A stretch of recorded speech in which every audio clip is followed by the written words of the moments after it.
So, hello everybody. Welcome to Julie's Unknown Podcast. And today I have an amazing guest, Lisa, who is here to join us. She's going to introduce herself. I'm excited because we are going to be talking about money. Money. I love talking about money. And we both, Lisa and I, got connected through Instagram on Business Babes, which is an amazing company based out of Vancouver. They do community events, they do networking events.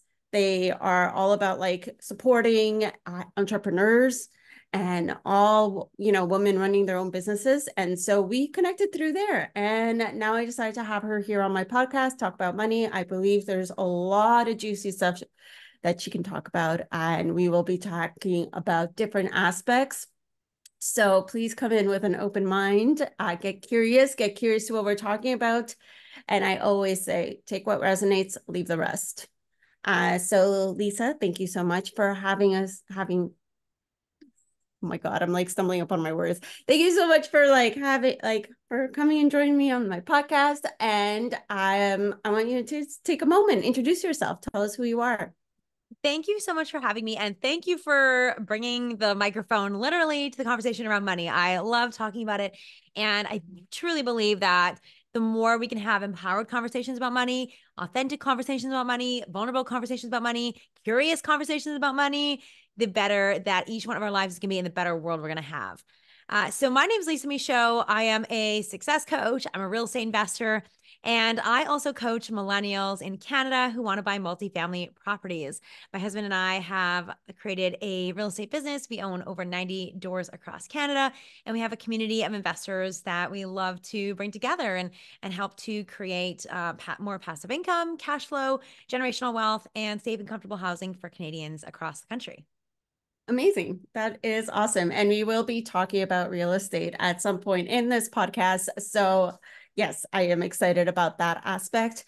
One thing, since we are talking about money, is I want us to dive, in the beginnings, because I remember years and years ago when I first hired my coach, when she said, write a letter to money as if you were in a relationship with them, what would you say? And that threw me because I never saw it as inner work. Like I never saw it as, diving into money and looking at what my relationship is like and how I view it, how I navigate it. And so I wanted to ask you, Lisa, like that was my experience of how I first started was that letter. And I remember writing anxiety and, stress, like all these like negative emotions and not having that like loving space when it comes to money. So what was it for you? Like, where did you start? How did you find out about money work? Where did that all started? Well, I gotta say that I feel like I'm still on the journey. So I will say I don't think I have a perfect relationship with money. There's still things that I'm constantly evolving and trying to go deeper with and explore it. And new situations that, I'm sure you've heard the expression like new levels, new devils, right? So I don't for me, that journey doesn't feel like it's done. Um, but it definitely began, I would say, even as a child. And I remember I'd look at things like I'd see a car that I liked, or I'd see a house that I liked, or like a boat or something like that. And I'd say to the people around me, parents, especially aunties, that sort of thing, I'd be like, oh, I love that. Like, I want that one day. And I remember always being shut down. And I remember it wasn't always intentional. I'm sure they always meant the best, but there would be comments like, "Oh, well, like you better make a lot of money for that," or "Yeah, maybe in another life," or "You better marry rich," or or "Oh, like you don't want that. Like the maintenance on that is way too expensive," or "That costs so much." And I think, as a little girl, I didn't necessarily have the language or the full understanding of like, oh wow, there's inner work here and how much of it is real math and what's going on.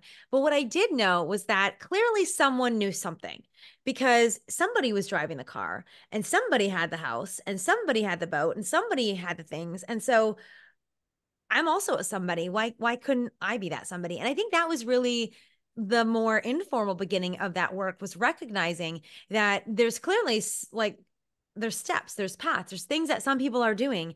And I don't know what they are. And the people around me don't know what they are. But if I can tap into this and if I can learn about it, if I can tap into whatever strategies, tips, mindset, all of those pieces that people who have the things that I desire in my life, then I can also create that too.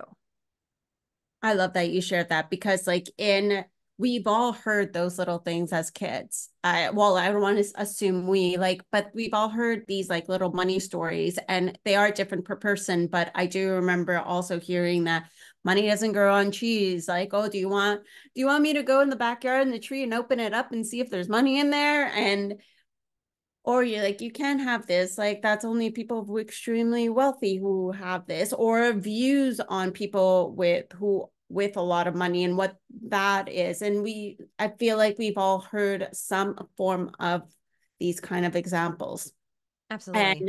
with these examples they get rooted into us. What I do love that you shared is that you got curious, and that is something that you don't hear every day. And I think, and I love that. You're like, I got curious. And it's like, well, if that person got it, why can't I? Like, I can do it too. And I think that that is something that we can challenge ourselves instead of separating ourselves from the other person. Like, how can we all come together as a community and learn from each other? It doesn't mean just because this person makes a certain amount of money or has a certain level of status that they are different from us. Absolutely. Absolutely. And I think, I mean, there's so much in there. Like, and our communities right now, podcasts were not a thing when I was like 5 years old, right? And I think now more and more people are listening and reading books and trying to learn. And so it does give me hope for everybody listening and for our world that people are more open to sharing stories, and then also more open to receiving some of these things. So just kudos to anybody listening. Like, thanks for coming with an open mind, and thanks for listening with an open mind, because that is something that you are changing the world with just by being here. Exactly. Exactly. And so speaking of money beliefs, there are so many.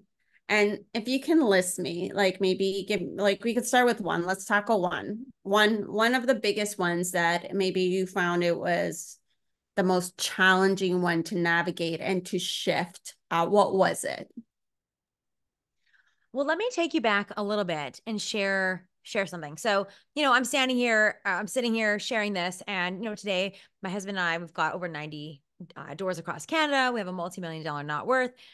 We live in a beautiful space downtown Vancouver. Like, things are financially, where things are really, really great. But it was not always this way.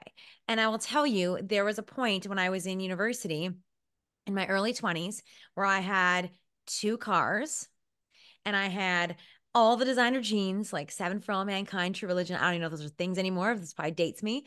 I had a couple of designer handbags, and I also had a whole lot of consumer debt. I had creditors calling me, and that was very much a rock bottom for me. I was very lucky. My parents were helping me pay through school. And at the same time, I was only focused on consuming, consuming, consuming. And so this really was the moment where I realized the difference between looking rich and having actual wealth.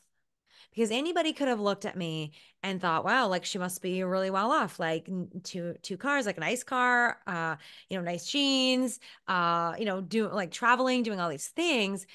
And people see those things, but they don't see the credit card debt behind it. They don't see the blocked phone numbers on the phone. They don't see the almost empty bank account.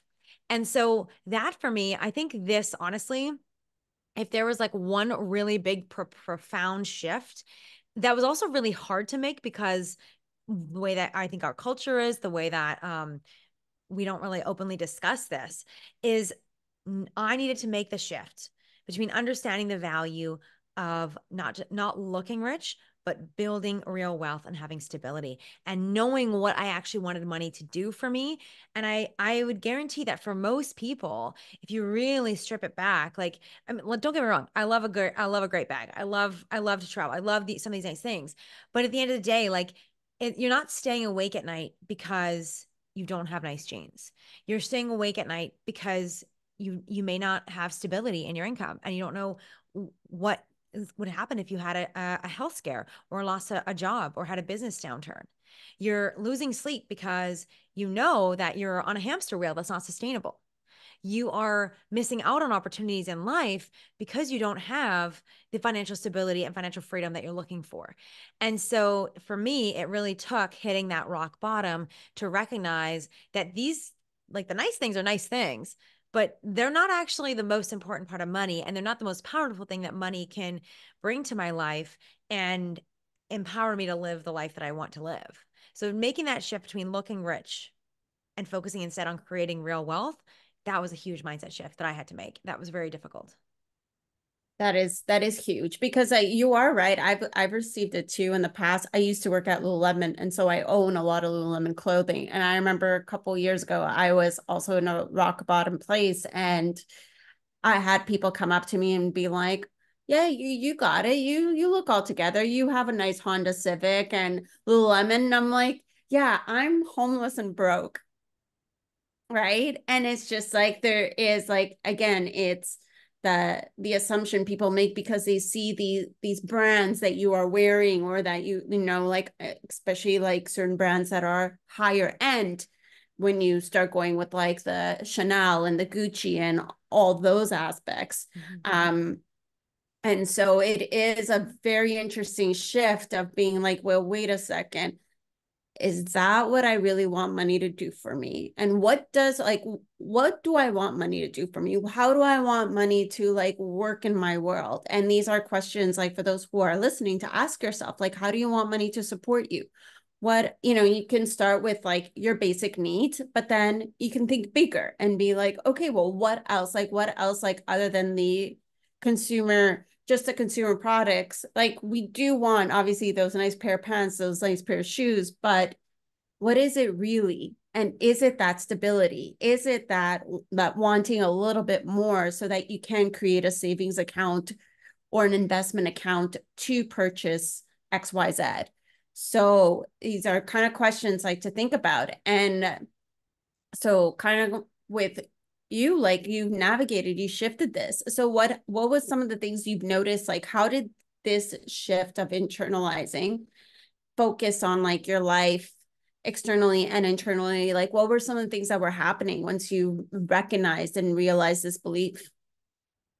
Well, I started to make some shifts over a couple of years. So, I mean, a really big one was I stopped buying designer handbags and fancy things for a while. I really focused on paying down my debt and I got excited about paying down my debt because I also was like, well, when I pay down the debt, then I can travel and then I can do the things that I want to do. And I made it a bit of a game and made it exciting.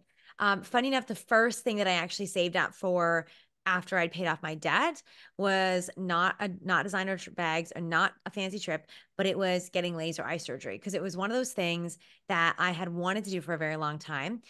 But when you're spending, $500 here, $700 there, and living, less than paycheck to paycheck, it felt so out of reach. But when I put the stop to my spending and got really intentional about, hey, this is a goal that I've actually wanted for a long time, and it doesn't have to be laser eye surgery. It could be a course you want to take. It can be a trip you want to take. But it's so funny how like I told myself I couldn't afford the laser eye surgery for a very long time, but each and every month every couple months I was basically blowing the money on on a laser eye surgery that could have been going towards that on other things that weren't as meaningful. So paying down debt, coming up with other financial goals that really excited me was really fun. And then I'd say the other one was putting in place like specific savings. And I'll talk about the transition where that went later on. But once we did buy a house, like we started in very intentionally paying down our mortgage because if you're like an 80s, 90s kid, like that's what all of our parents told us to do. So we were very intentional about saving and like putting that in there.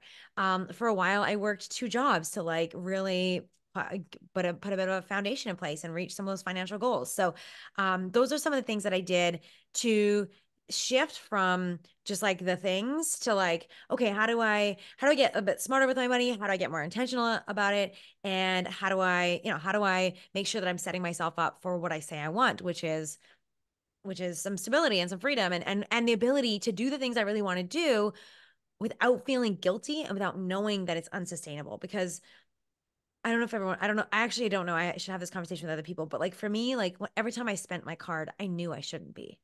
Every single time I took a trip that I couldn't afford, I knew it. And that's always was in the back of my head, always in the bottom of my stomach as a pit. And it felt really good to move out of that. Now I'll Yeah. say this too. Not all my shifts came right away. I had another rock bottom moment where I had a health scare in 2014 at the end of the year.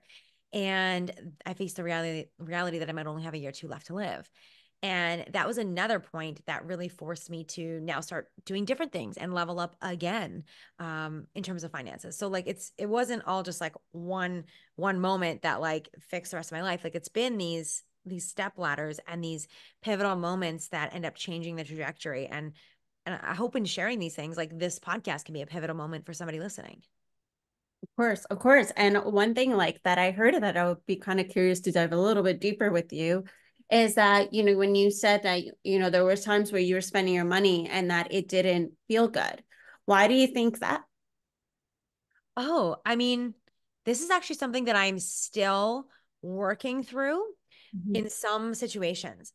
So, I mean, I think it didn't feel good. Actually, I know it didn't feel good, probably for a couple reasons. Number one, spending money in as I was growing up was always like associated with like guilt or shame or like scarcity.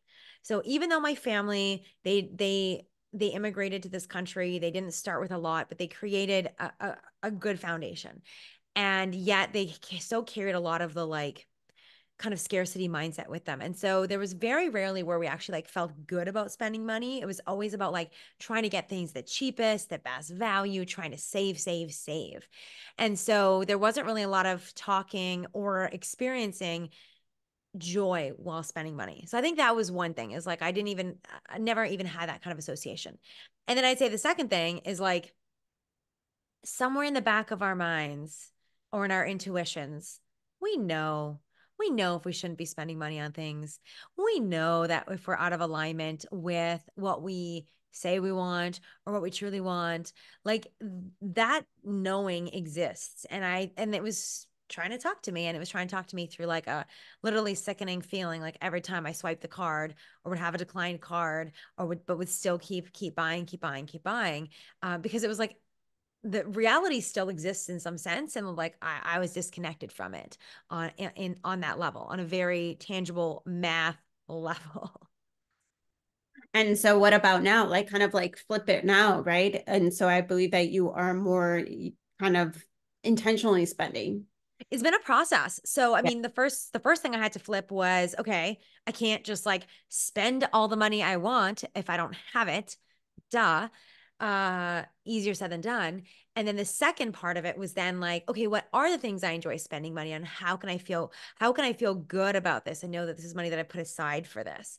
So it is definitely still a journey. Like there are times where I have to like and I'm sure it's can all connected to like the nervous system and it goes so deep rooted. So like I still do money mindset work. I still like literally last night did a money meditation. And really have to check in with like, do I feel this feeling because I actually shouldn't be spending this money and it's out of alignment?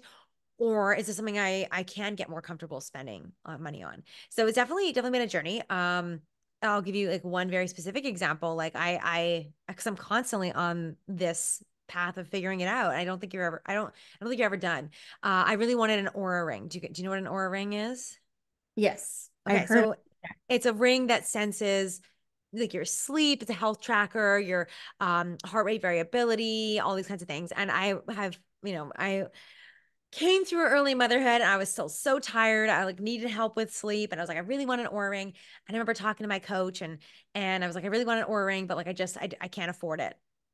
And she was like, okay. She's like, well, do you know like how much it is? And I was like, oh yes, I know exactly which one I want. I want the gold one, the heritage. It's like this much money in US, and that's approximately this much in Canadian, and this is like the duty, and like I knew the shipping, I knew it all. And she was like, okay, and the number was around like $600, and she really challenged me. She's like, well, how soon do you think you could buy one? And I was like, well, I don't have the money, like blah blah blah.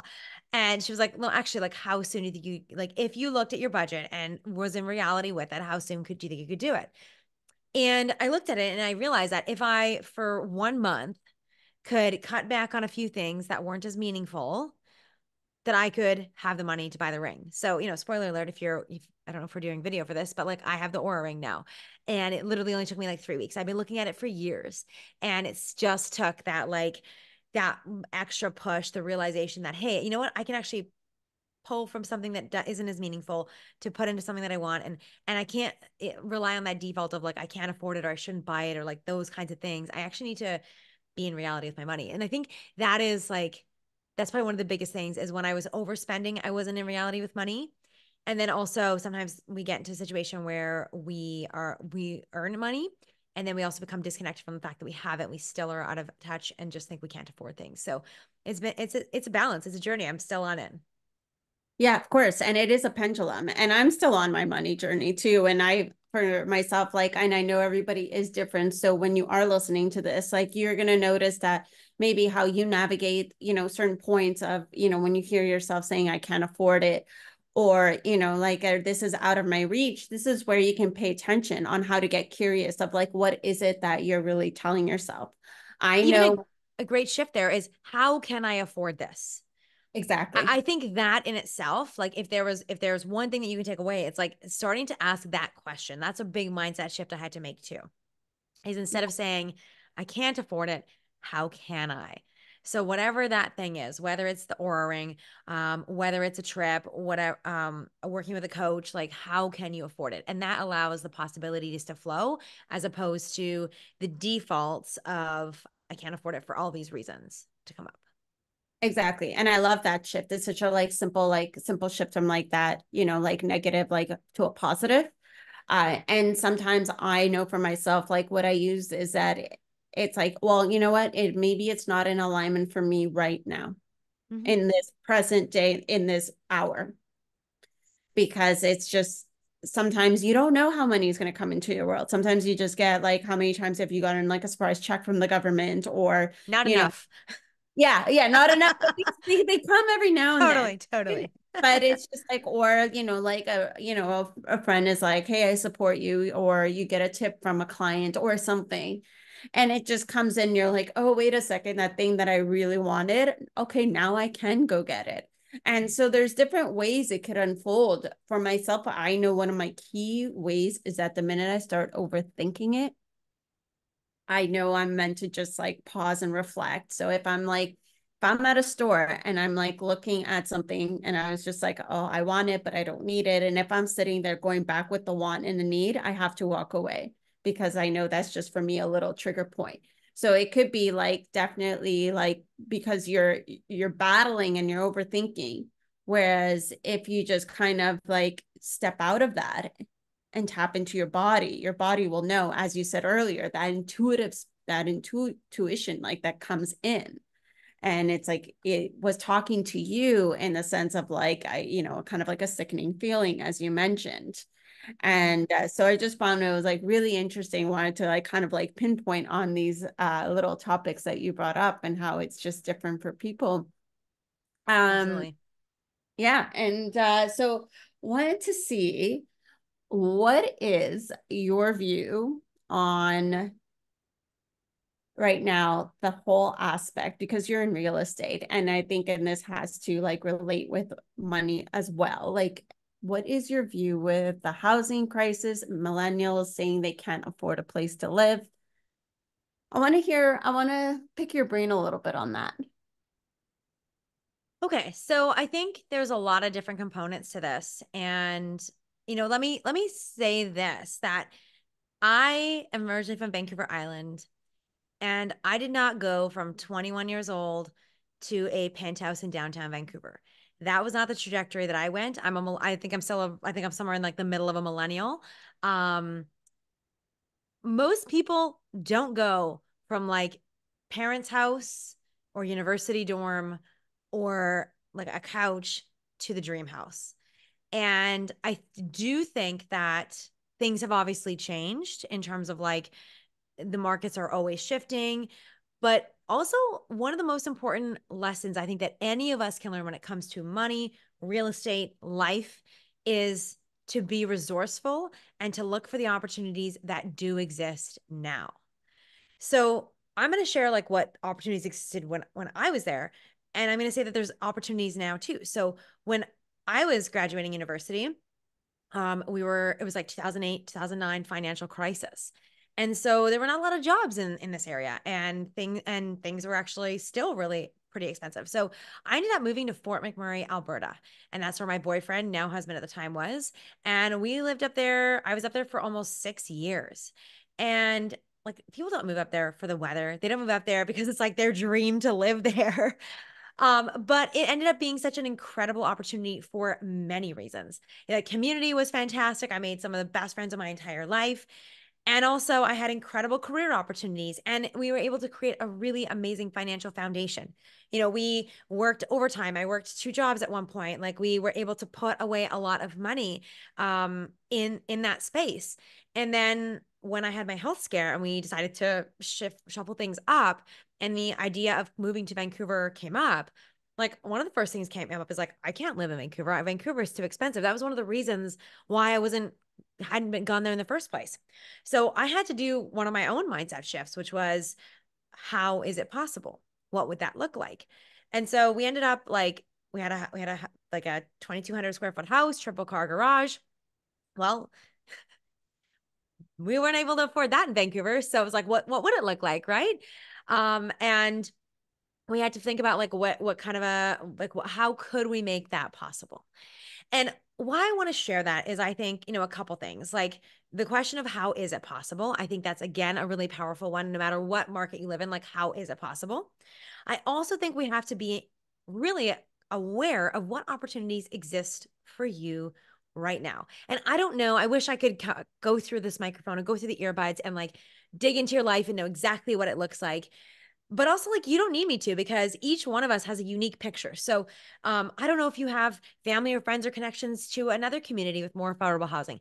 I don't know if, like, maybe you have a business that you've created that allows you to move around and travel other places. Like, I don't know if you have family close by that, like, maybe the fact that you have family, maybe they'll be able to help with childcare, offsets the fact that you may not be able to afford housing in a certain place. Like, there's so many aspects that go into both a person's kind of individual life goals and life opportunities, including, what's your experience? Who do you know? What are your talents? What are your strengths? What do you enjoy? What do you care about? What are you passionate about? What do you want? And then also the financial picture of it, like, what assets do you currently have? What leverageability do you have? What is that going to look like in 5 years? Like, what is it? Like, I don't know all those things. So I can't say like, this is exactly what somebody should do. But what you certainly shouldn't do is say, I'll never be able to, or I can't do this. Like, you have to at least start with an open mind of, how is it possible? What could this look like? And what are the opportunities out there? Now, if I was starting from scratch, let's say that I lived here and I didn't own my own place. And I thought about this many times. Like, what if I lived here, somewhere else? Like, I would honestly check in and be like, what is more important to me? Is it more important to live in this place? Or is it more important for me to own a home in this place? Like, what do I actually really want, both short term and long term? And if my goal was to own something in this place, then I might actually I would seriously consider leaving in order to start building up that money stockpile to then come back. Or maybe it's building a business and building a stockpile through that. Or maybe it's investments and building a stockpile through that. But it's like, I need to find a way to make the money. So, like, how do I do that? That becomes a money question, right? And I think on the flip side, I truly believe this. And like, my husband, I'm very grateful that we own our home. Like, that was more him that really wanted that. And now I am really grateful for it. But I also think, like, it's not necessarily for everybody. And I'll tell you, like, we live in a condo now. We used to live in a house. Like, I'll tell you, I'd take condo over house pretty much any day. Like, the amount of like maintenance and work we did was a lot more. And we just didn't need all that space. I think it's like a bit of a dream that we've been sold, another mindset of like, success looks like 2-car garage, white picket fence, 3.5 baths, whatever that looks like. And I think it's like, I think that can be redefined. I think if I still really wanted to live somewhere and I think there's a couple things. You need to be okay with potentially moving around, and like, recognize that, like, it might be cheaper now to rent, but it may not always be that case, as rents tend to go up. And I would also just recognize that, like, because I don't have a home as a bit of a forced savings, I would be really ensuring that I was investing and maybe even purchasing real estate, probably purchasing real estate in other markets as well.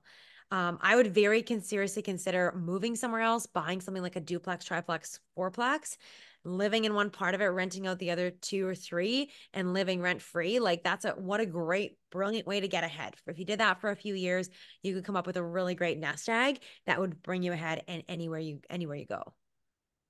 And I love this because there's so many things you pinpointed, and I'm gonna kind of like capture them a little bit.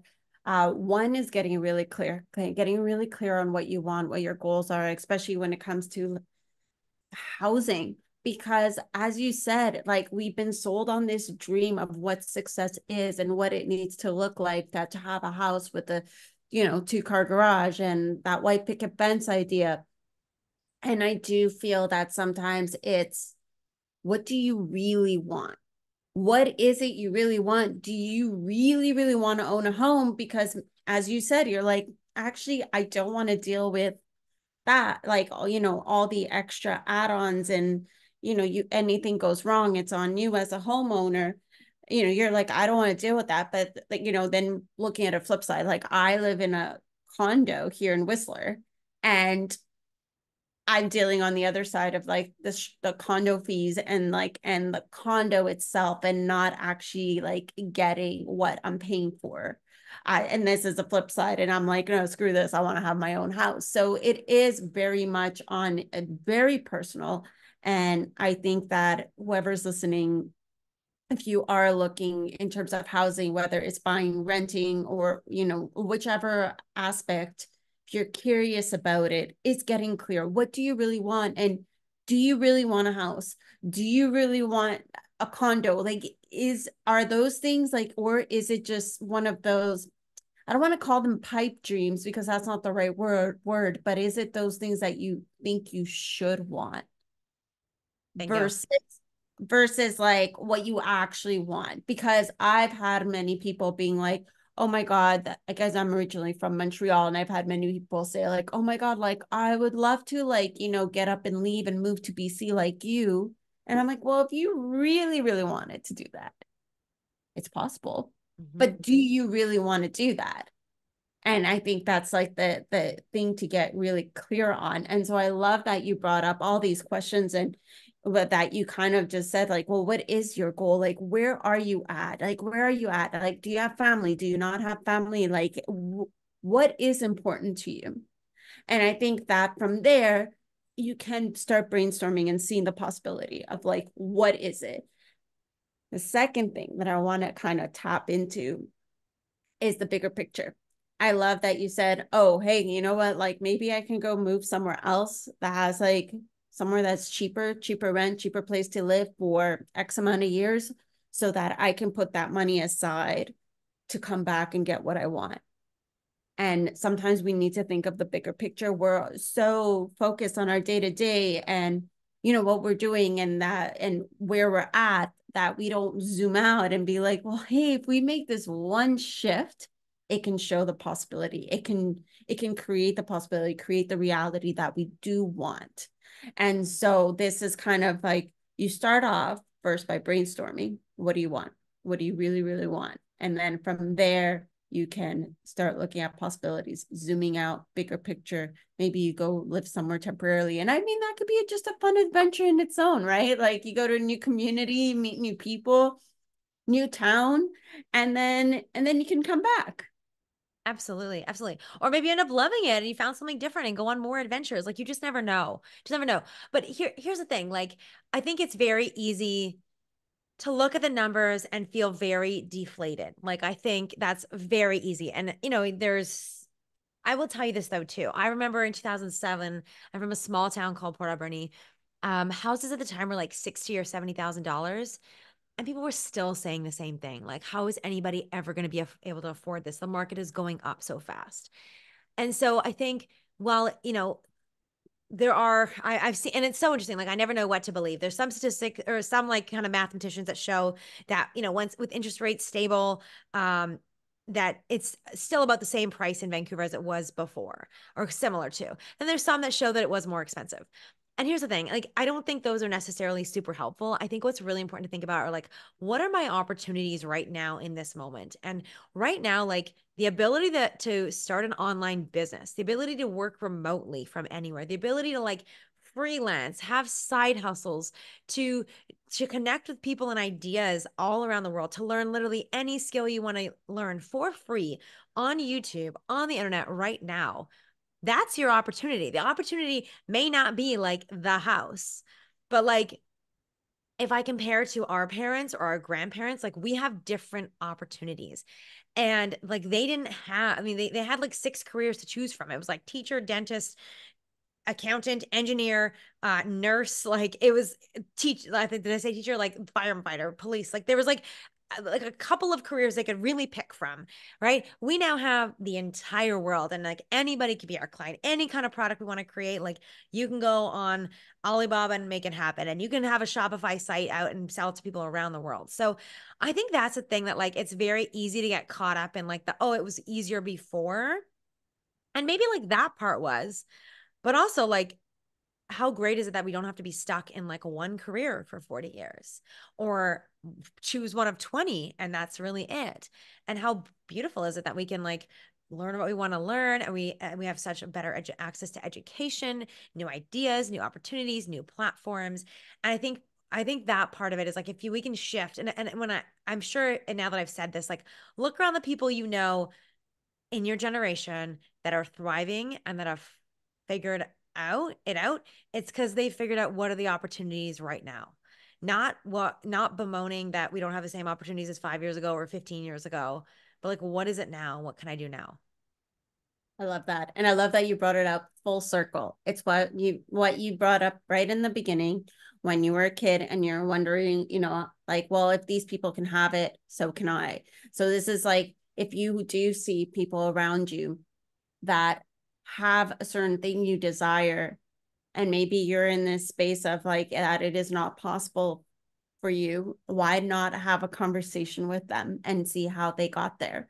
And I'm sure more than like, I don't know who, but like I'm sure they'll be happy to like help you, if they are your friend, if they are somebody that is in your community that you connect well with, to just have that honest conversation of how did you get here?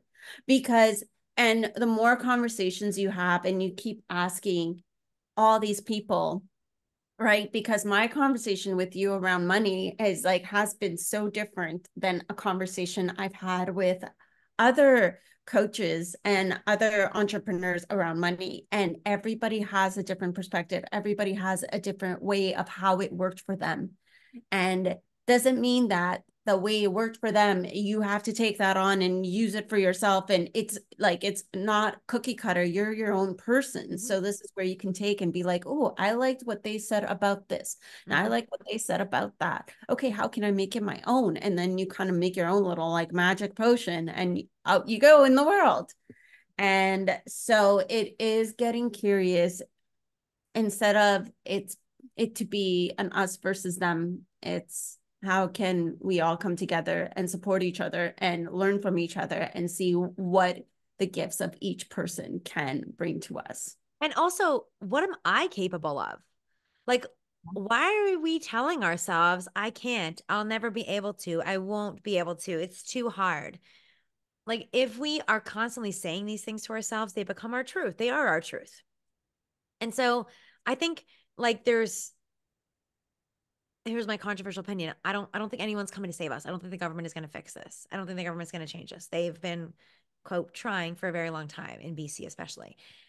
This is like up to us, up to me, and up to you. And I believe in you. I believe you are capable. I believe that there are ways that you are resourceful, that you are smart, that you are savvy, that you are creative, that you are curious enough to figure this out. But I really think it starts with that, like belief in yourself and belief that like, yes, community is so important and you don't have to do it alone. You shouldn't do it alone. But also, like, you have it in you to get it started, and you got to be the one to initiate the conversations and ask the questions and get the training and believe that you can change that story, that you can do it, that you can figure it out, that you will find the way that it's possible and you will make it happen. It's got to start with you. Exactly. It always starts with you. I always say it starts with you and then it ripples out. Mhm. Always, always. Oh my God, this has been amazing. I love this conversation. Lisa, where can we find you? Do you like one, where can we find you? Two, do you have anything coming up? Maybe if like somebody wants to tap into your work, um, and see what you're all about, whatever feels right for you to share. And I will Yeah. share show notes too. So Amazing. Thank you. So I'm most active on Instagram. I'm at the Lisa Michaud. If real estate investing is something that you are curious and learning more about, we do have a community of intentional real estate investors. The Facebook group is called Intentional Real Estate Investing with Lisa and Troy. Maybe I can share that link with you there. When is this episode coming out? Is it coming out pretty soon? yes, in like about, I would say 2 weeks. Okay, it might be perfect timing then, because May 26th, we are hosting a 5-day masterclass all about how to buy a multifamily property in 2024. So, if real estate investing is something that's on your radar, if you've been thinking that that might be the way for you to create more wealth and invest, then come check it out. It's going to be free. 5 days of us teaching exactly what the steps are people need to go through in order to buy a multifamily property in 2024. I love that. Thank you so much. Thank you so much for being here. Thank you for sharing all of it. We tapped on so many aspects of money, but I think we definitely like honed in on a few really key points. And that's all for me. Thank you so much for having me. This is awesome. I love the work that you're doing, and these conversations are super needed. So, thank you for having me. Thanks everyone for listening, and I can't wait to continue watch the ripple effect of these money chats keep going. Amazing. Thank you.